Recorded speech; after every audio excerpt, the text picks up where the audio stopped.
God damn, I'd like to sit here and just keep shooting the shit with the camera guy and the sound guy, but truth is, I gotta go take a big hairy dump. Oh my God.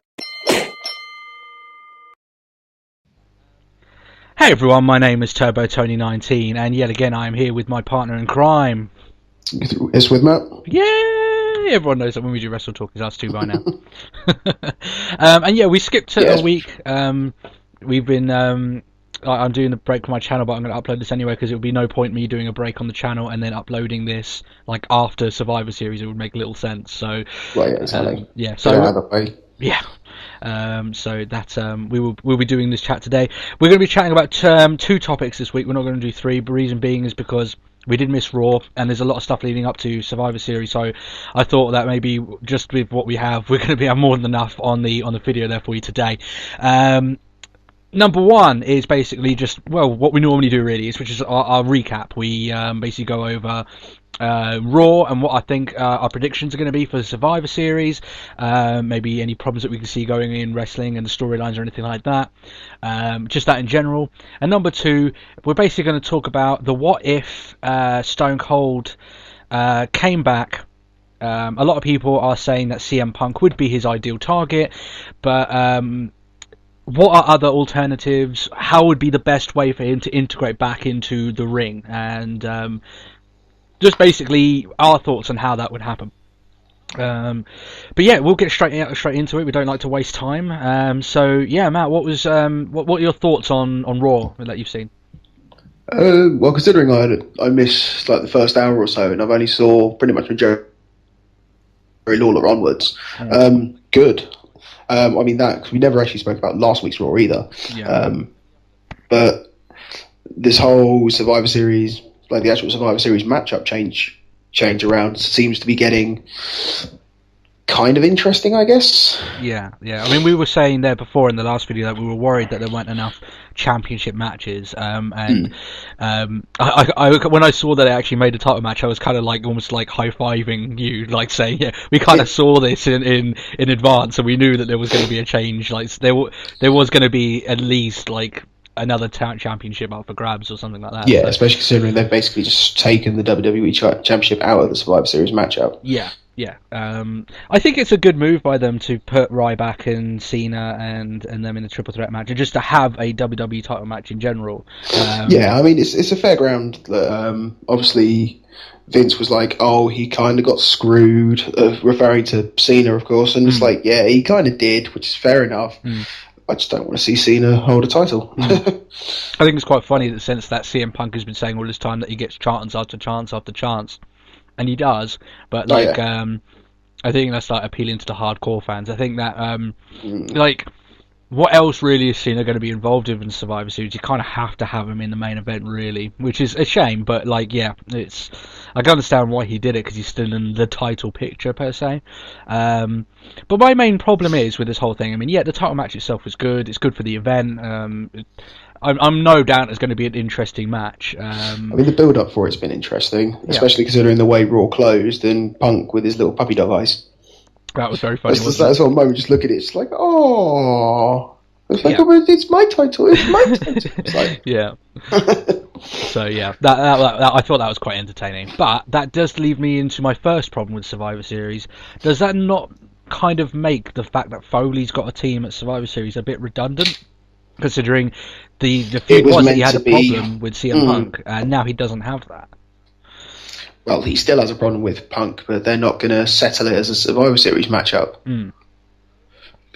So, which is kind of, I don't know how they're going to play that out, because, I mean, they eventually do need to close the book on the Punk and Foley, but like it looks like their way out, they don't seem to be taking. Well, what they seem to be doing with this is that they put themselves... It was a little bit like Hell in a Cell, where they put themselves into a situation that they kind of have to have a weird way of getting themselves out of it. So now you've got a Foley-Ziggler match, which kind of means nothing. And, like, yeah, while I'm still happy that there's a Survivor Series match at the Survivor Series, I'm happy that there is. That has to be.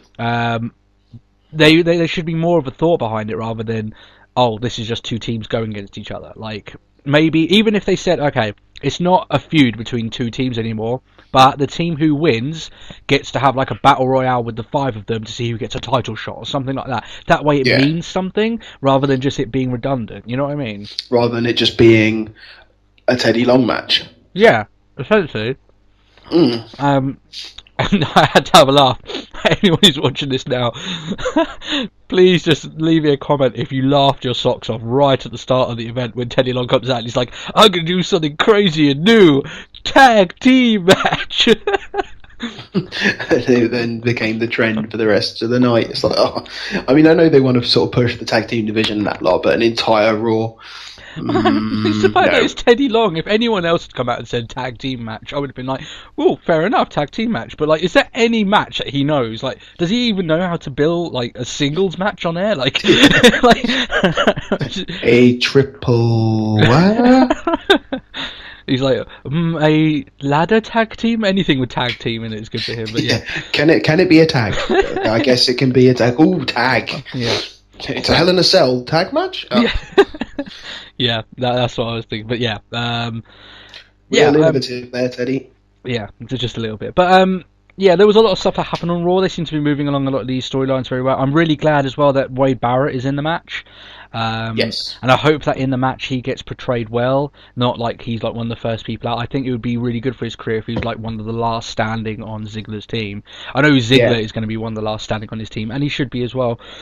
I think we'll probably find Ziggler to be the last man on his team standing. Yeah, yeah. And I was quite happy he got his team as well. That out of all the other people, like it didn't end up being Del Rio's team because I'm not high on Del Rio, but it was Ziggler's team. It was like his chance to be in the forefront. I think that's partly his Vicky backing. Yeah, yeah.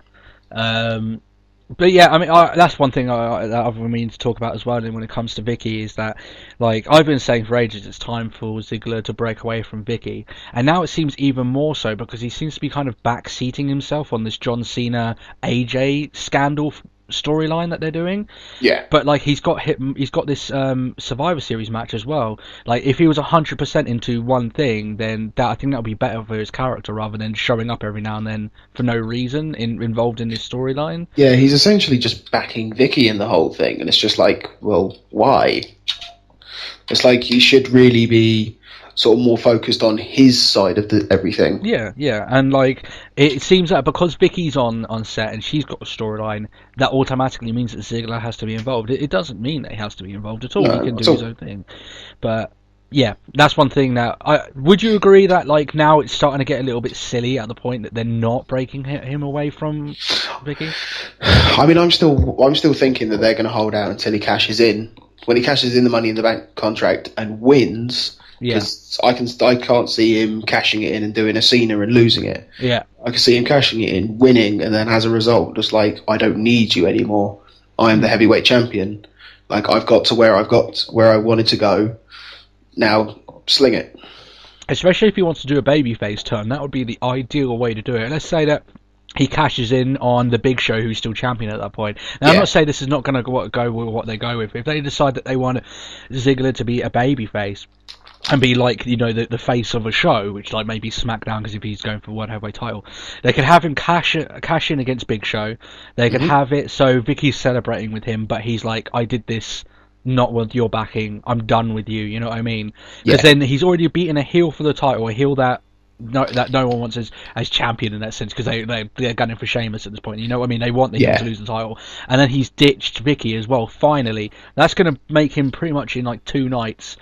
Change him from a heel to a face.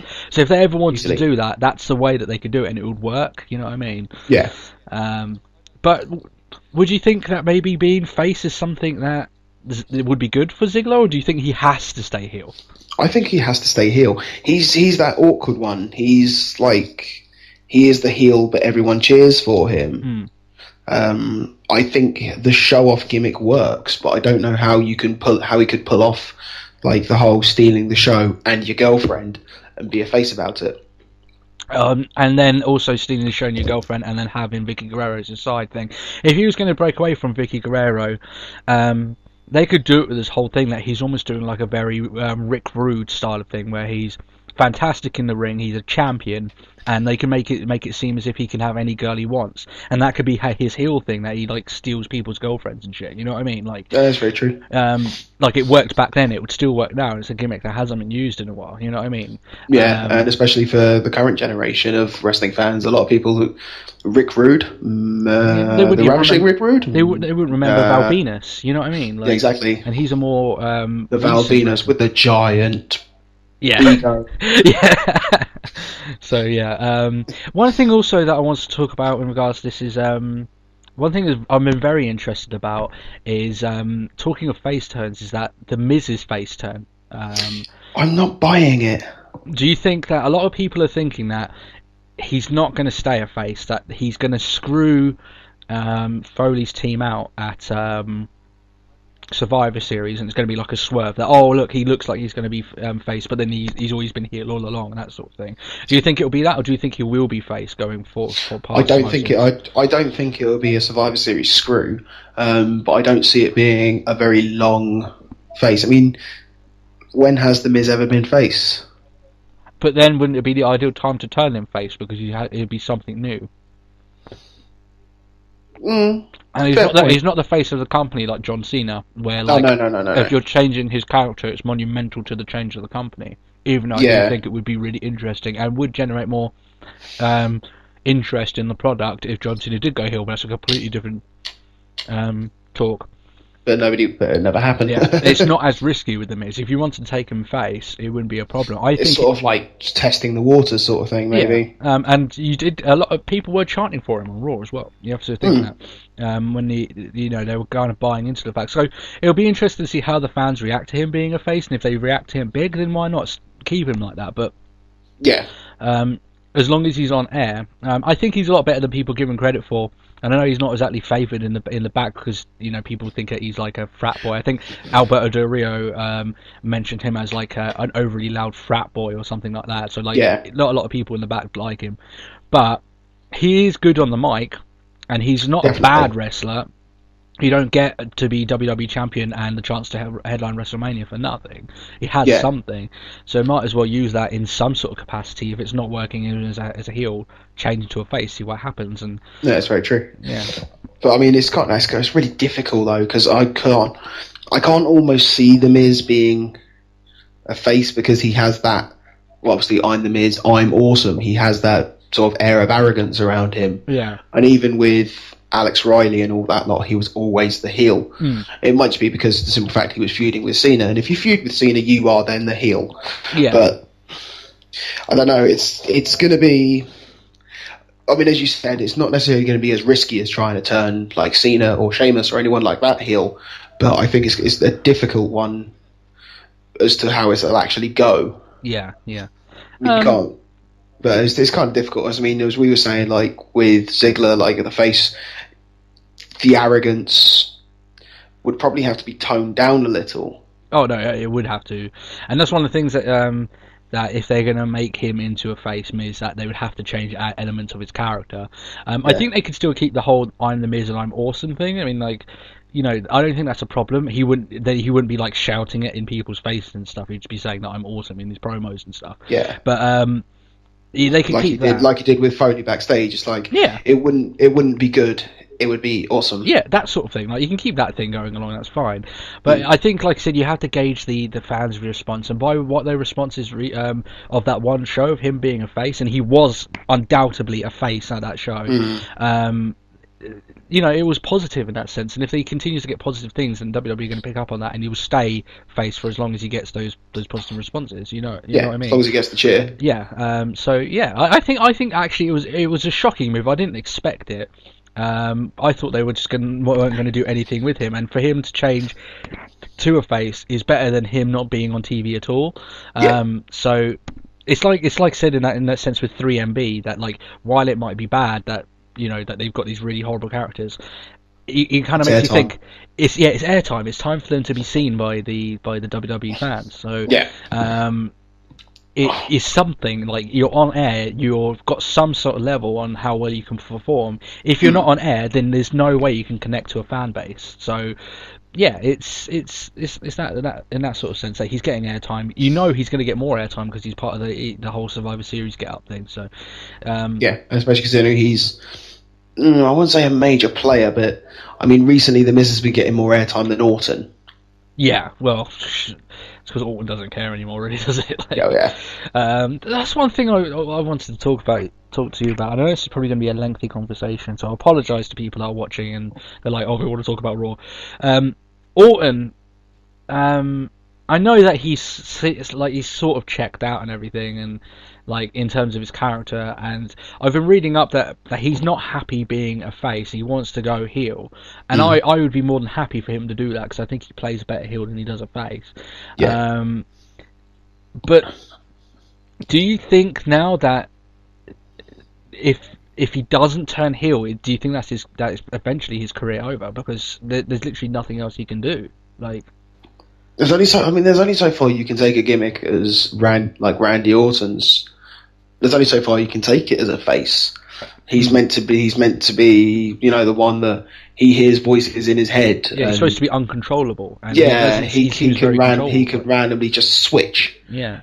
Like, oh, he's got that look in his eye, sort of thing, and everyone's just like, but if that's the case, then he can't. He seems quite calm and collected pretty much all the time, and even in his promos. Yeah. But like, if you think back to when he attacked the McMahons and all that lot, I mean, this is a few years back but that was his best heel. That was really. that was his most mainstream run, because that was heading in. That was like almost like a 6-month thing of him heading to WrestleMania against Triple H, and yeah, like it was entertaining because he really sold the character of being this deranged, on the flip, crazy, dangerous guy.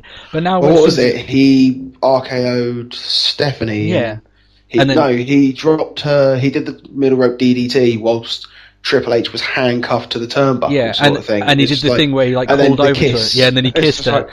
Oh. Yeah, and the fact that you and me remember that is something iconic, and the fact is that he hasn't done anything like that for a while. Now, whether it's a victim of whether he cares or not, or bad writing on his part, it just seems a bit shocking to me that a guy that was that huge, and he's still, like, if he stays in WWE and he goes on for this time, he's won enough championships and he's been at the top for that long, he will get into the Hall of Fame. He will be, because of his impact on the company for the time he's been there.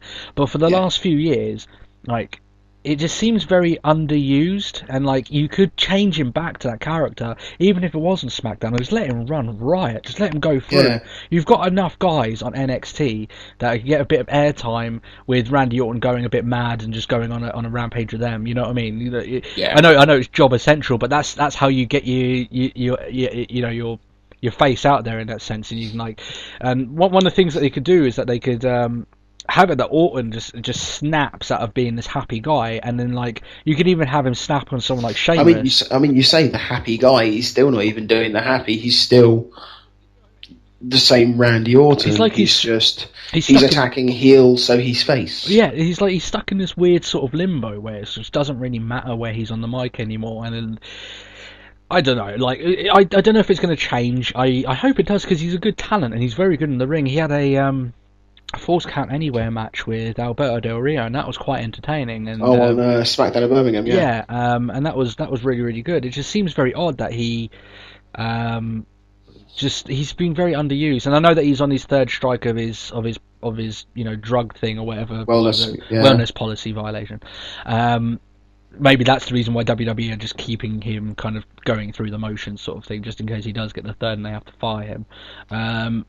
But it's just something to look at in the future, I guess, to see how far they push him. And like, I could see him going quite far. I'll tell you what, it would be quite shocking to me if he gets eliminated early at Survivor Series, because Survivor Series is one of his events that he always does well in.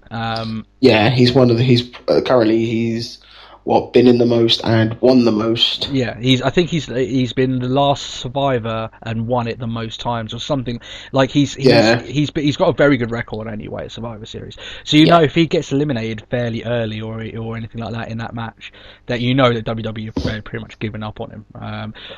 But one of the things that gives me they could use that as a turn. They could, but I don't know. Like, it'd be a matter to see how they use it. Right? He's been winning a lot of matches recently against Barrett, which I thought was wrong because I thought Barrett needed the push more.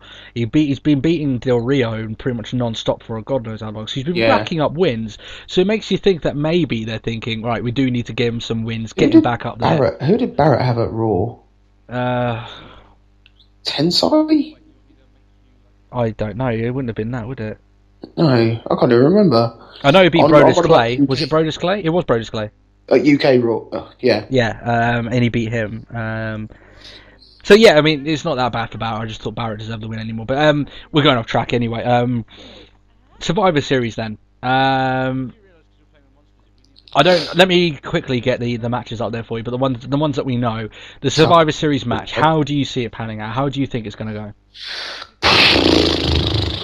It's one of those ones that's really hard to call because it's 10 people that can make or break this. Not necessarily make or break, but it can change the path of their story.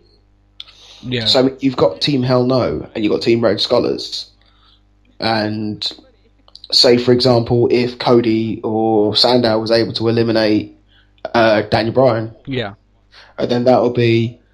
There's that rivalry that will kick off between the tags division. Yeah. I mean, it's kind of difficult now that The Miz is now on Team Foley with Kofi. Yeah. And it was a focal point as well that he was part of the team, so they're obviously going to do something with him. It just matters what it is. Yeah. But obviously, you've got Orton and Del Rio, and completely almost knocked the headset off my head. I mean, you've got Orton and Del Rio, and it's like, I mean, granted, I still don't even know why they're feuding. Yeah. But it will affect their feud. Yeah. It kind of put a pin in it, or they'll carry on as they go from there. Yeah. I think that I can see Team Ziggler winning. I think it's going to be Ziggler, and they're going to be more beneficial for most of the team. I think so, because you've got to think Ziggler and Barrett are two guys that would need their push going forward.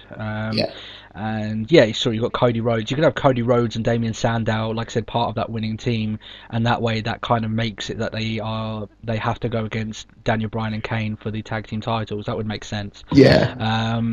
It puts them capable. Yeah, and then you could have Ziggler win, and then or anything like this. The one thing that makes me think otherwise is that Ziggler is Money in the Bank, and history always says that whoever's Money in the Bank loses pretty much 90% of his matches. Leading up to him winning the title, because like Daniel Bryan did it as well. He was losing matches upon matches upon matches, and then he cashed in Money in the Bank, was champion. It's just the way that they do it, seem to do it. I mean, the only person that was different was Cena, but whoever seems to get Money in the Bank, you can kind of tell when they're about to become champion, because they'll start losing matches upon matches. And I think that that's the only thing that will make me think that Ziggler's team are probably going to lose. But yeah, it'll be interesting to see how the rest of that goes anyway, and Foley's involvement, because I don't know what they're going to do with Foley now, because he's really got no attachment to the team. Like, he's got no point in being there, really. But, no, that's true. So yeah, I think Team Ziggler. Would you say the same, or? I reckon I could agree with you with saying that a lot of the members of Team Ziggler really require their push. Team Hell No, I reckon, have not necessarily overstayed their welcome as champions, but I believe that now the tag division is at that point where they can probably make something of it. Yeah. If they actually start getting the title changing hands and that lot, and creating some actual rivalries rather than we're a tag team too. Yeah, sort of thing. Yeah. Then Team Ziggler would actually benefit more. I mean, obviously, as you're saying, Barrett requires a push. I mean, I'd love to see Barrett getting a push. Because of the currently, I do sort of feel he's underrated. If he brings back Wasteland, I'll even be happier. Yeah. But no, I reckon Team Ziggler is in much more of a need of a push. Yeah. Except for Del Rio. Del Rio doesn't need a push. No. He seems to be doing just fine for a person with not a lot of talent, I don't think. But that's just my opinion. He has talent, I would say, but like I just think he's pretty much like Kofi Kingston. Yeah, he's bland, and I don't enjoy seeing him on the TV. So, the US title match, which is Cesaro and R-Truth, which seems to be a bit of a thrown together match, but they have been feuding. Maybe I saw obviously on Raw where it all kicked off because Cesaro was beating on Kofi and Truth came out to save the day. But it's one of those divisions where it's like, he beat them. He's in line for the title. It happened with Justin Gabriel. Yeah. Oh, they had a match. He lost. They had a match. He won. He could be number one contender. Yeah. And he lost at the pay-per-view.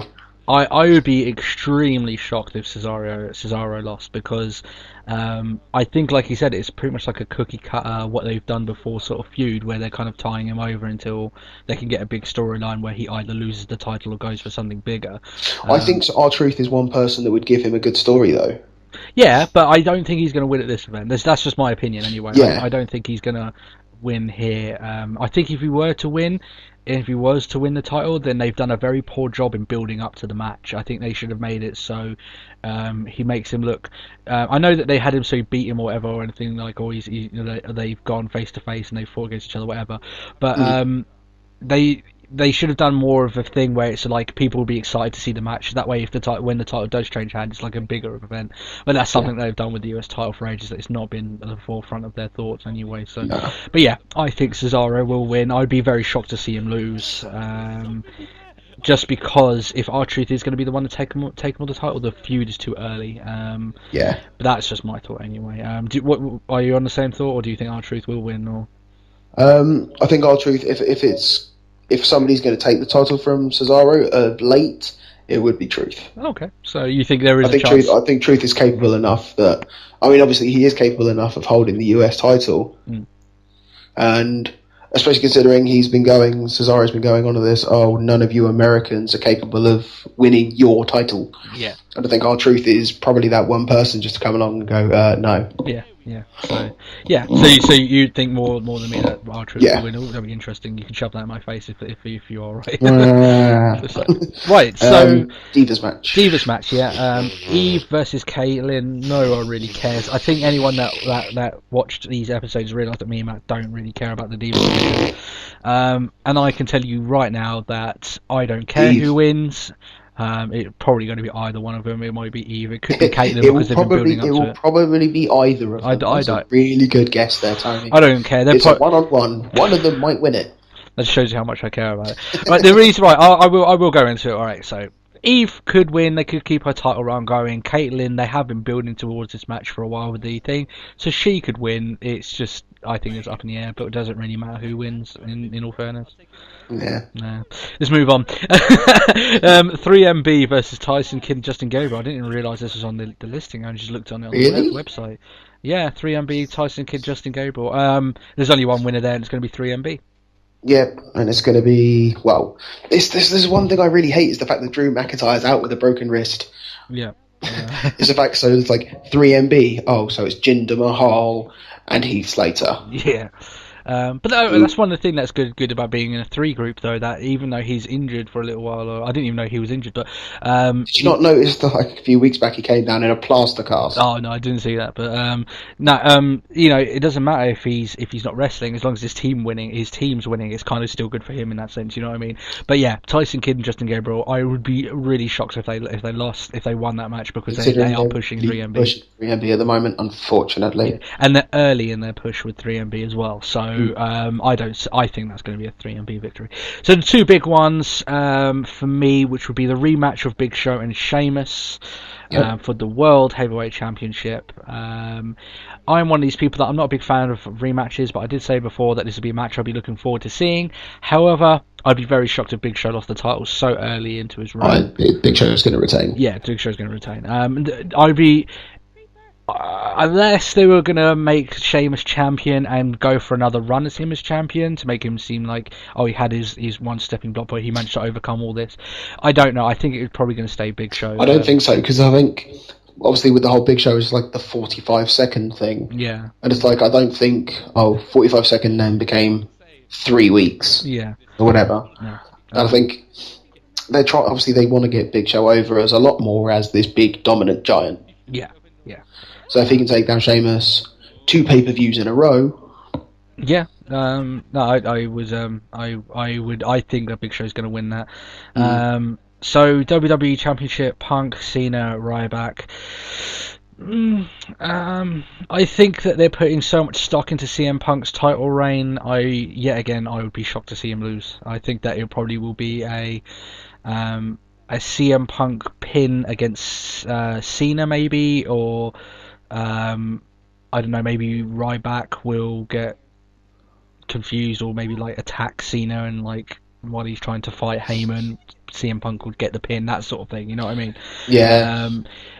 If it's not Punk, it will be Cena. I don't see Ryback winning the title. It's not. I know we said last at Hell in a Cell that that we thought that Ryback was going to win the title. It was only because circumstances dictated that was the only way to keep his push going. But you know, they kind of went around that anyway and everything. So I think it would be too early to put the title on Ryback. I don't. Yeah, I mean, I can kind of agree with you. If it's going to be I don't believe it's going to be Ryback, and I think it will actually be Cena retains, Punk pinning Cena. Yeah. Punk retains, winning Cena. Yeah. Just simply because. Well, just mainly because it kind of keeps that whole Hell in a Cell, he got screwed, and at Triple Threat he never got pinned. Yeah, and it's still like, well, he's kind of never lost. Yeah, he's never been the one pinned. Well, obviously Hell in a Cell, but but I think it's firmly in the viewers' minds that he's never been legit beat. Yeah. But one thing I would say with that though is that that's all the matches that are up, so that's all our previews. With Ryback, I'm a little bit worried that they're putting him into all these main events, and they've done 2 main events in a row with him in there. And like I said, he could end up winning. We don't know how it will end up, but if it is as we say, and he doesn't win, and that'll be 2 matches for the title now that he hasn't won the title. Now I know that you could say that he was screwed up before, and he was like, eventually, like, there's going to be a run, like people are going to remember so far they can take it. Yeah, like he literally gets so far and fails. Yeah, like he's going to have to be put into a feud with someone else at a pay-per-view and then win that match. You know what I mean? Because it's a little bit like he's been put in these big situations, but you just can't get the job done no matter what. And that's I don't want to see him on like a big Zeke sort of run. Yeah. So that happened to Ezekiel Jackson. He became Intercontinental Champion, and that was about it. Yeah, and he was good as well. I just think that, well, he was a powerful force. You know what I mean? And everyone knows that I was quite big on Ezekiel Jackson, but I don't know what happened there actually. If anyone knows in the dirt sheets, leave a comment below. I'd like to hear. But I think that he was injured or something, but not to be out this long or to be removed out for that long anyway. So, is there anything else about Raw or Survivor Series that you would like to add though? I don't owe Regal an apology for my Poppy comment on Twitter. I don't know. People probably wouldn't have seen it, but I'll set the scene for you. Basically, Regal at the Birmingham Raw, he had his tag team match. Matt didn't see that he had a Poppy in his lapel. No. I spotted Wade Barrett backstage because he had his little promo, and he had like the proper full Poppy on. Yeah, and then later on there was William Regal congratulating Sheamus. They're like, "Oh, let's go for a pint," and he walked off. And I was like, "Regal." So I was like on Twitter. In fact, you retweeted it. Yeah, at Tony Sayers 1. Yeah. Which was like good to see Wade Barrett wearing the Poppy. It's good that some people still remember Real King Regal, and I got a response from Regal. And he wasn't happy. He called me a half-wit and a div. Yeah. I actually went back, Tony. I went back and I watched Raw. Yeah. And I rewound it 3 times. I was like, I didn't see it. Oh, well, I'll tell you what, maybe I'm with you on this. Yeah. Maybe he shouldn't have called you those things if he would realise that on TV there was no way for... You should wear that proudly. You should show it to the camera, you know? I'm going to challenge you. That's it. Follow me and Matt on Twitter if you ever want to see any of those sort of debacles again. I'm sure they'll probably happen. I've got to tweet Regal back. Yeah. So... Yeah, so that was that. So yeah, I'm at Tony Sayers 1. You're Marstander 88, aren't you? Yeah. So follow us on Twitter. I'll put them in the description anyway if you want to follow us. Cheap plug. Cheap plug. Yeah. So if you had clicked one of the upper bars there, I don't know how I'm going to number these one. I imagine it'd be number 3 because I'll put our Survivor Series ones as number 2. Even though they're kind of mixed and matched. Yeah. We kind of just go on a tangent, don't we? Really. We're basically going to be talking about Stone Cold Steve Austin, in my opinion, one of the greatest superstar that ever was. Not in terms of recently on WWE put as the number 1 person of the Attitude Era. To be fair, but he was the Attitude Era. Exactly. But the only reason why I'd say he wasn't the greatest superstar of all time, I think he is, but other people wouldn't think he is that he didn't have the longevity of a Hulk Hogan, who was in the industry and made a very large impact.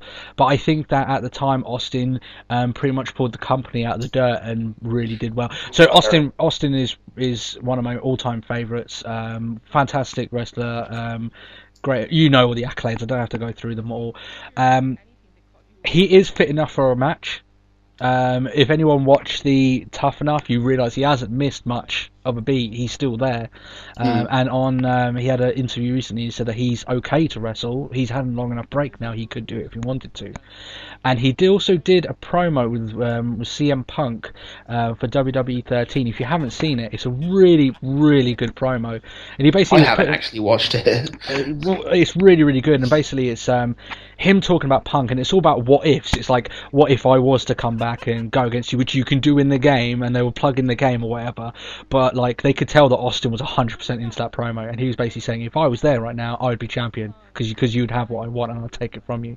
And it was a really good back and forward between CM Punk, who was face at the time, against Austin.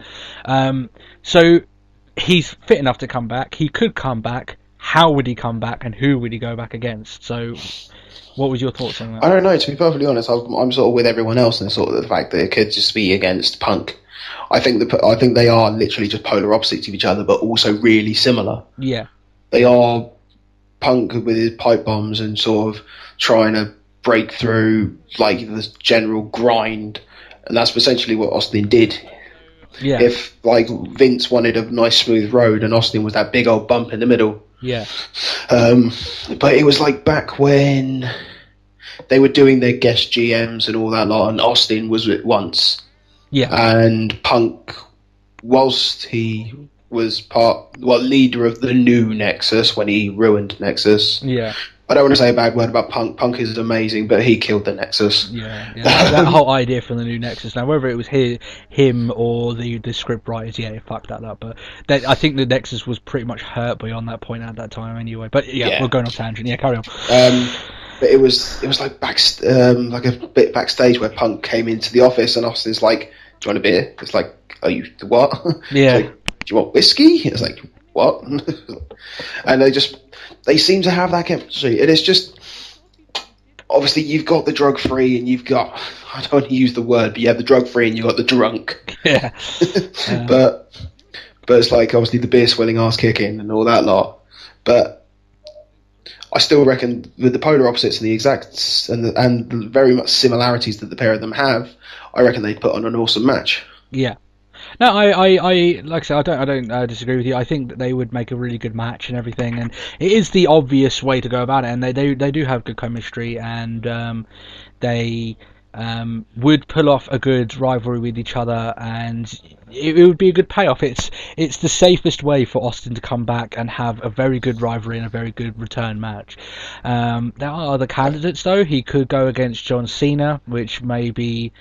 I think would be completely the wrong thing to do. I think Cena was really just been taken up with The Rock. Yeah. Cena is the new Rock. He's not the new Stone Cold. Yeah. No, I would agree with you that if you were to slot Cena and CM Punk into those two roles, then Cena definitely is The Rock and CM Punk is definitely is Austin. But like I said, that's another way that they could eventually go down it. But like I said, I don't think it will happen because he's got the whole thing with The Rock, and The Rock is coming back and whatever. And it's not a match I would want to see. Austin versus Cena. I think it would be a very slow match, and I don't think that Austin would be able to. I think that he would demolish Cena in promos, just really demolish him. And Oh yeah. CM Punk at least has that kind of backwards and forwards. With Cena, it's very kind of childlike when he comes back at someone. That's one thing that I noticed when he was going against The Rock. It was very like, oh, but you're not here all the time. You're not with this. It's like, well, change the record. Like, come on, Yeah. show me what you can do on the That's fly. true. And it didn't end up being that way. But like, I think Austin would just decimate Cena in a promo, whereas CM Punk has got a bit more versatility in his promos to kind of match up to him. The other option is that you could have with Austin that he could come back, not feud with either, but you could feud with one of your younger stars to really get him in the limelight. And there's no bigger push than being put into a rivalry with a returning Austin. So Oh, definitely. that's another idea that they could go with, and it's not as if you need him to go against one of these other big stars, because him coming back alone is going to give you so much publicity, and so many of the Attitude Era fans that may have left the product are going to come back just to see him. So it Just the doesn't fact matter that who it gets. he's in a match, it just doesn't necessarily matter who it would be. Yeah. I mean, it'd sort of be like a mid card person, just give them that final push to get them finally over. Yeah, we're talking People about like Ziggler and all that. Yeah, lot. we were talking about Ziggler, we're talking about Barrett, we're talking about Cody Rhodes, we're talking about all the guys that are like maybe that Cody. Well, if they That'd be quite an interesting match. that would be interesting, and that would be good. But like I said, all these guys that are in that sort of situation that they could really do with that extra little top, that thing to get them up to that, almost skip them up to the next level. Then Austin probably wouldn't go for it. He probably, if he were to go back, he probably wants to go against one of the big guys. That's just how he is. He's a marquee name, so he wants to go against other marquee names, and you know that's just his choice. But if WWE did have the ultimate last say and they could get him to work any match that they wanted, then I would seriously consider maybe putting him in a match with one of these younger guys, just to give him that extra big boost of publicity and mainstream attention.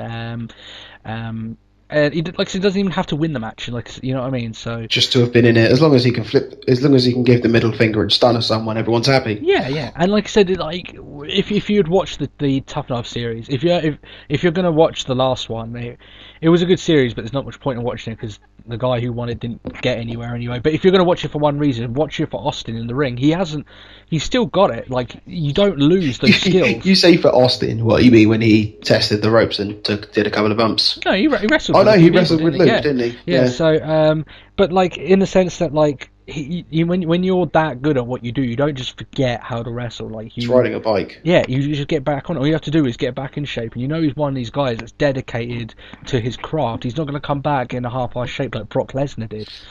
He's going to come back fit enough for a full marquee match length. You know what I mean? And he's going to put in the time and the effort to get himself ready for that. So, do you think it will happen? Do you think he will come back at all? I don't know. I mean, it's difficult. I think because the only problem is the fact that Steve Austin is probably the least PG person they had. Yeah. If there was ever one person that, I mean, except for when Mae Young decided she'd start calling the divas bitches, but it wasn't even long ago. Yeah, like Austin really was just like the embodiment of the Attitude Era, and they want to step away from that, away from the middle fingers and the big fuck yous and all that lot. I mean, I don't think nowadays you'd ever see somebody back up a beer cart and spray everyone with it. Yeah. So, I think we saw the last of that when DX came around. Not recently. The time before that, when they dumped shit on Vince McMahon and the Spirit Squad. Yeah. I think that I personally, I think he will return. I don't think he'll return this year at this WrestleMania. It's more likely he'll return. He wasn't even at Raw 1000. Yeah, that was a bit shocking actually, but no, I still think he will return. I think he will return not this year because it seems to be yet again about The Rock, and I think that if Austin wants to come back, it would be WrestleMania 30 where they could build up properly to a feud with him and not be having to bid in with time with the whole Cena and The Rock or whatever The Rock's doing sort of thing. So yeah, I think that he will come back. I think WrestleMania 30 is probably the ideal time for him to come back. I think it will just be a one match thing. It'll probably, if anything, he'll be on the same. He can come back to WrestleMania and he can have his match with Taker. Yeah, just do that. That's fine. I'll be happy with that. Yeah, I think a lot of people would be. Yeah, but I think that I think he will come back. He won't. He'll probably come back for one more match. Or he might have a little mini run like The Rock's having at the moment. But I think that. Yeah, he is not PG, but I think that he would tailor it a little bit down. He can go. He can. Yeah, exactly. He's versatile he enough. He did recently when he was most recently back. He didn't flip. He didn't stick the middle fingers up. He just stuck up like fists. Yeah. So it's just the fact that as long as you can see the bald head and mustache, and all you hear is the sound of breaking glass, you're happy to see him. Yeah, and you know what? Even if he does go that un-PG at WrestleMania, it's a pay-per-view event. Like it's not a Raw event, so they can go mad. Like I know they can only go mad to a certain degree, but he can be not as PG at WrestleMania or a pay-per-view event than he would have to be on Raw. And I think that I think if Austin was to come back, that's the one person at WWE are going to be like, okay, you know, this is the one person that we kind of have to sidestep to and say, look, all right, be outrageous. You know what I mean? Like. You know what I mean? Like, you're awesome. Go with it. You know what I mean? You know what I mean? So, yeah, it'll be interesting to see how it goes. And like I said, I think I'm on the same track as you. I think that anyone apart from Punk would be a step down, and Punk is like the perfect, especially when they did that promo. And have a look at it. I don't know how you find it. Probably just put WWE 13 Stone Cold CM Punk. I'm sure it's easy enough to find on YouTube or something. It's basically like a sit down interview with Austin and CM Punk, and Jim Ross is like mediating between the two, and you're kind of expecting this very sort of cookie cutter promo. It's not. In fact, it's one of the best promos that I've seen, like in that sort of sense, for a very long time. So yeah, do watch it if you haven't seen it. It's very good, and it does get you kind of build up for this CM Punk Austin match, possible match that's going on. They do a really good thing of selling it. So yeah. Give that a watch and see if you like that. But yeah, is there anything else that you wanted to add on, or I mean, from anything, not just on the Austin thing or anything at all? Or I don't really think I have anything else to add. Yeah, I mean, Survivor Series is this weekend. It's when I upload this, it'll literally be tomorrow when I upload this. So I'm uploading this on a Saturday, so obviously it'll be on the Sunday that Survivor Series. We'll probably do another episode next week. After Raw, so we can just do everything and talk about Survivor Series. Serious catch up, yeah. But yeah, like I said, if you like the episode and you like what we talk about today, please leave me a like. It really does encourage me to do videos and stuff. And this whole video as well will have a different layout and everything. I hope you like the kind of the overlay that I'm planning on making for it. If I don't do it on this episode, it will definitely be on the next. So look out for that. Yeah, and if you want to watch more Wrestle Talk, subscribe and you can have this. I've also got an alternate channel, but Wrestle Talk won't be appearing on that. It might do. I'll let you know anyway as it goes along. I've already plugged us on Twitter. Is there any more plugging I could possibly do? Go and watch all my other videos. Yeah, at the very least. Yeah, exactly. Yeah. So yeah, thanks a lot for watching, and we'll see you all next week. Have a good one, guys. Bye. Bye. Private email. Bye. Bye. I might wonder why the hell are we wanting Ryback to be pushed that much. It's because you need it. You need more bigger. It just even Ryback's push isn't enough. You need to get a few other guys and just Definitely send them up to the moon. I mean.